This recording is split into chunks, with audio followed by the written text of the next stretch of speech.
You meditate for years, cultivate compassion, recite every sutra, and still hit an invisible wall. You've faced lust, rage, even despair. But what if the last demon lurking beneath your cushion is you? Narcissism in spiritual practice isn't arrogance of the ordinary kind. It's the subtle craving to be special, to earn your awakening.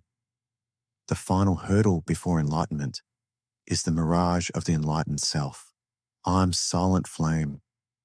In this series, we'll savage the veneer of spiritual ego, exposing how self-worship masquerades as progress and why true freedom demands confronting the hunger for your own greatness. Spiritual practice can become the most seductive stage for narcissism. Virtue signaling, insight bragging, the polished persona who risks nothing but gains praise. Virtue signaling as spotlight. You post sanctimonious quotes, share retreat selfies, praise your own breakthroughs. Beneath the humility veneer beats the heart of a performer, craving applause. Insight bragging. I've transcended attachment, you declare, yet every nuance of your confession boosts your special one credentials. Enlightenment turns into another badge of honor. The polished persona. You curate a flawless image, calm, wise, unshakable. But the more perfect the mask, the more fragile the ego behind it. Terrified of any crack in the facade, the advanced practitioner trap. You compare your progress to novices, relish your deeper states, and scorn those who still struggle. The spiritual hierarchy cements your self-importance under the guise of teaching. The final demon isn't defilement. It's the sacred self-image that your practice has polished to a blinding shine. True narcissism isn't only in grandiosity. It lurks in compassion too, whispering, "See how selfless I am." Beneath the charity mask beats a heart still hungry for validation. Charity as currency. You donate time and money, then measure your worth by the size of your gift. Beneath the generosity, a ledger tallies praise, admiration, and the glow of moral superiority. Compassion, competitions. At retreats, you compare pain thresholds. I cried harder than you. My compassion retreat was longer. Empathy becomes a scoreboard, feeding the self-image of the spiritual champion. Self-sacrifice theatre. You wear exhaustion like a badge, burning out for others, then broadcasting your suffering. The real suffering is secondary to the acclaim earned as the martyr practitioner. Invisible strings. You help with hidden agendas, rescuing troubled souls to feel indispensable, forging bonds that reinforce your sense of indispensability. Benevolence becomes a tether keeping your ego afloat. When altruism is the new ego trip, every act of kindness is a step on the conveyor belt of self-adoration. In the digital age, reflections aren't in polished wood, but on glowing screens. Likes, comments, and followers become the mirrors, feeding the spiritual ego's illusions of grandeur. Social media sanctuaries. You post your meditation milestones and receive affirmations, hearts, stars, applause icons.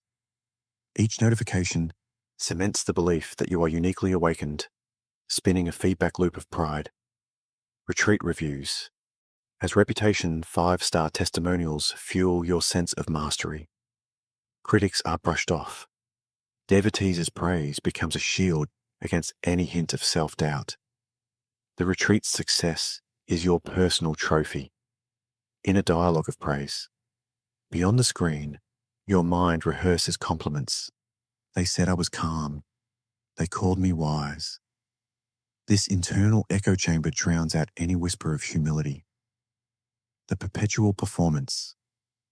Knowing eyes watch you, you live in performance mode. Silent periods become scrutinized tests. Every gesture a potential highlight reel. Authentic spontaneity yields to calculated presence.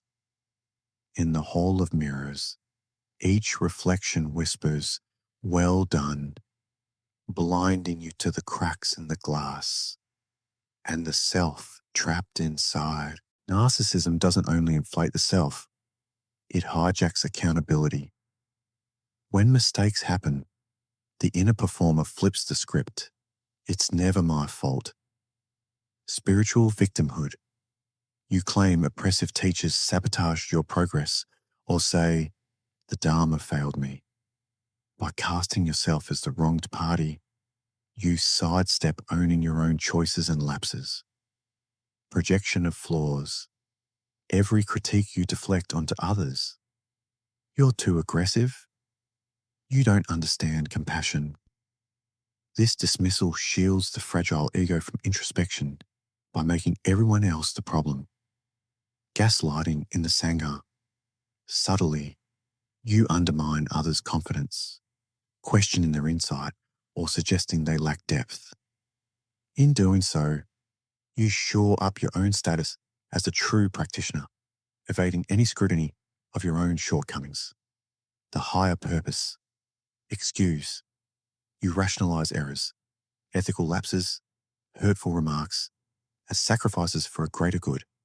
This moral grandstanding keeps you unaccountable. Any fallout serves your self-narrative of martyrdom for truth. When blame becomes a sacred tool, every conflict reinforces the fortress of the spiritual ego, barricading the path to genuine humility. Confronting narcissism isn't self-loathing. It's a courageous unraveling of every self-image you've ever held sacred. Radical self-questioning.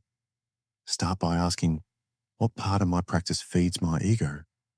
Hold up your daily routines, retreats, chants, posts as potential props for self-aggrandizement and examine motives without flinching. Embracing unflattering feedback. Invite honest critique from trusted peers.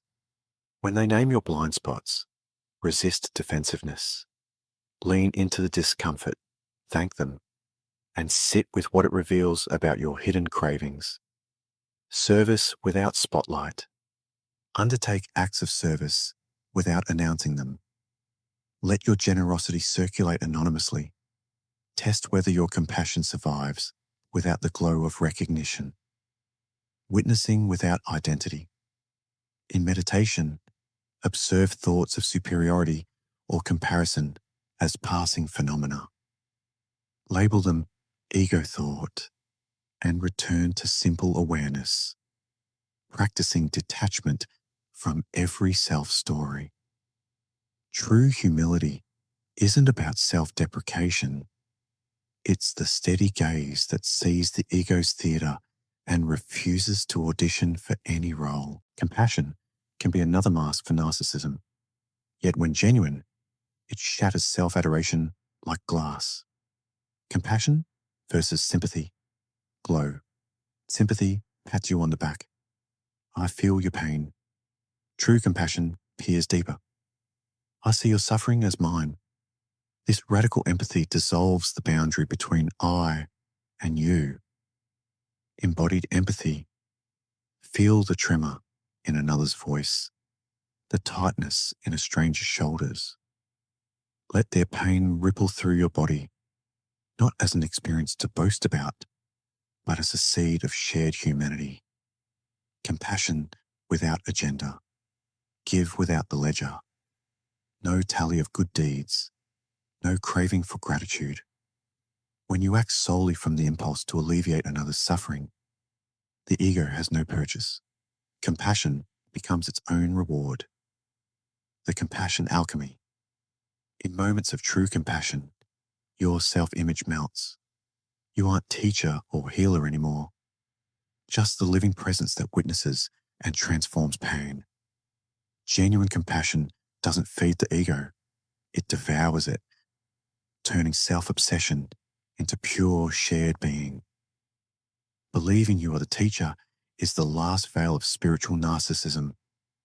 This illusion keeps you forever at the top of a ladder that leads nowhere. The pedestal paradox. Students look up, you gaze down. The higher you're placed, the further you're removed from authentic practice. True learning dissolves any pedestal. Teacher and student merge in mutual inquiry. Teaching is service, not status. Ask, am I sharing this teaching or broadcasting my prestige? When teaching springs from the impulse to free others, not to reinforce your image, you step off the ladder and stand on level ground. Vulnerability as authority. Reveal your doubts, failures, and blind spots. A teacher who admits ignorance wields far more influence than one who cloaks themselves in infallibility. Vulnerability dismantles the last fortress of ego. The empty chair. In your mind, picture the chair you sit on as always empty. No me occupies it. Each teaching moment becomes a spontaneous dance, not a performance by a spiritual star. When you stop believing you're the teacher, you embody the deepest dharma. No self, no other, no teaching, only presence. Narcissism isn't a one-time act. It's a relentless habit loop wired into our practice.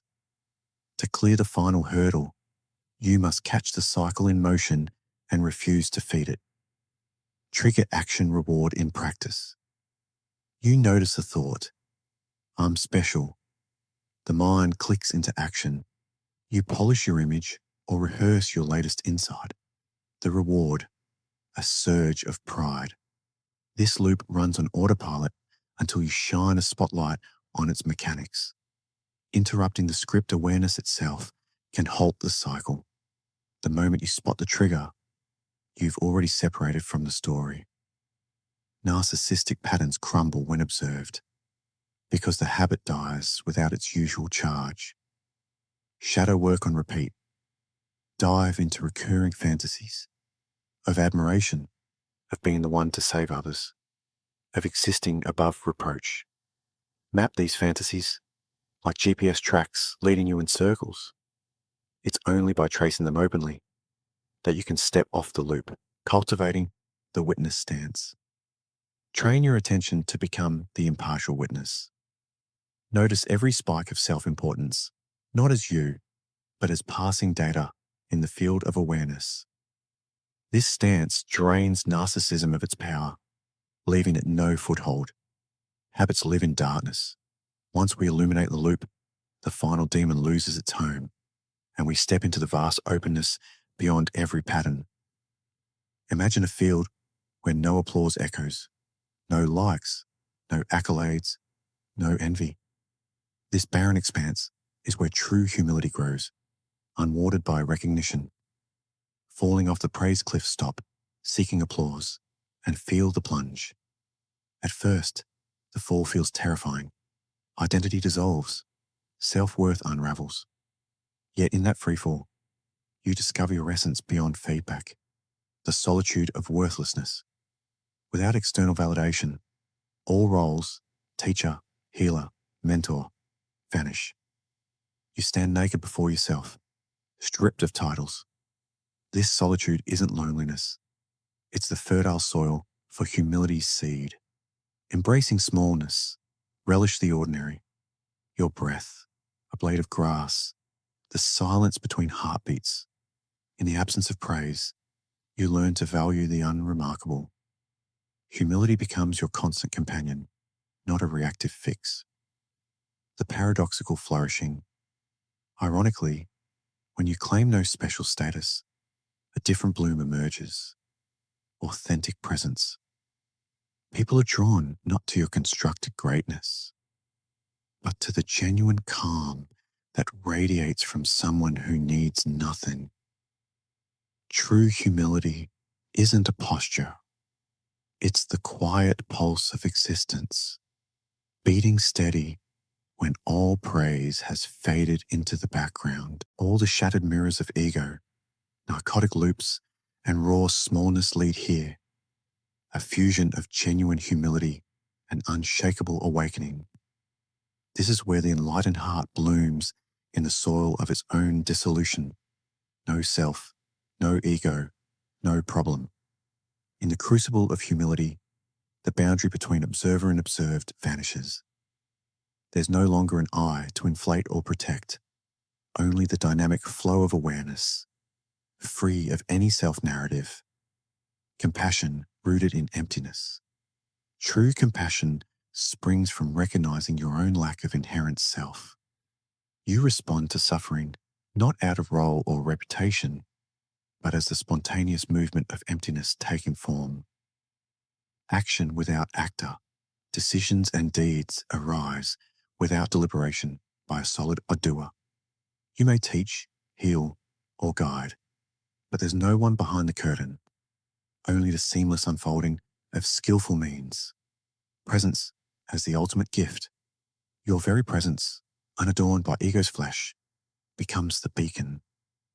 People feel seen not by your words, but by the silent space you occupy, reflecting back their own inherent worth. Humility and awakening are not two poles to balance. They're the same river, its source the death of the self, and its current the limitless compassion that follows. You faced the final demon. Narcissism masked as spirituality and smashed its throne. Now I issue the ultimate provocation. Vanish into your own awakening so completely that no eye can say, there stands the enlightened one. Walk as invisible grace. Move through the world without expectations of recognition.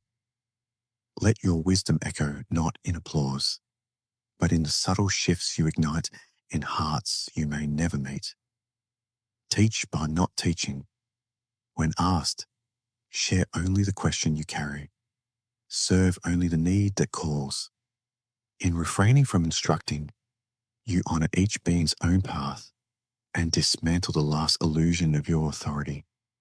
Live the liberation you cannot see. Embody freedom so ordinary it appears invisible. A smile at sunrise, a gesture of kindness unheralded, a silence that holds space without fanfare. Cultivate the unclaimed life. Resist all ownership of your story. Let achievements, failures, and titles alike slip through your hands. In that radical non-possession, you become liberation itself, an undisclosed secret of awakening. True liberation is the disappearance act perfected, not the magician revealed, but the magic forgotten, leaving only the empty stage where life dances unseen. Most practitioners chase titles, teacher, guide, advanced. But true mastery dissolves every label until you move through life unseen, unclaimed, utterly free. The invisible gesture. Catch yourself offering kindness or wisdom and immediately stepping back. No credit, no fanfare. Let each gesture vanish before it solidifies into a story about you. Unmarked territory. Walk into a room without your practitioner aura. Observe how people respond when nothing signals your status. In the absence of expectation, every interaction becomes raw and alive. The cloak of namelessness. Practice speaking without revealing your role. Hint at insight, but refuse to be pegged. The power of your words comes not from a title, but the impact they leave on open hearts. Serving in the shadows. Teach, guide, heal, only when asked, and then withdraw into silence. Let the transformation in others be the monument, not your name on a signboard. Anonymity as armor and gift. In the anonymity, the ego finds no purchase. In the invisibility, the self relaxes into spaciousness. This cloak shields you and gives the world service unmarred by ego's imprint. When you master the art of disappearing, every trace of the sacred you leave behind becomes a living testament. No name required. Most seekers hinge happiness on praise. They said, I'm enlightened. My students respect me. But the final obstacle is craving even subtle approval. True reward blooms in silence, joy, untethered to applause. Notice moments when you feel delight unconnected to any external nod. A bird's song, a child's laugh. These simple pleasures bypass the ego's scoreboard, rooting joy in existence itself. Pleasure as a passing visitor. When praise arrives, let it flow through you like a breeze. Enjoy it in the moment, then release it. In doing so, you convert transient applause into the ongoing hum of contentment, the inner smile. Cultivate an internal warmth not hinged on external feedback. Let your heart smile in recognition of simply being, a celebration of aliveness that needs no audience.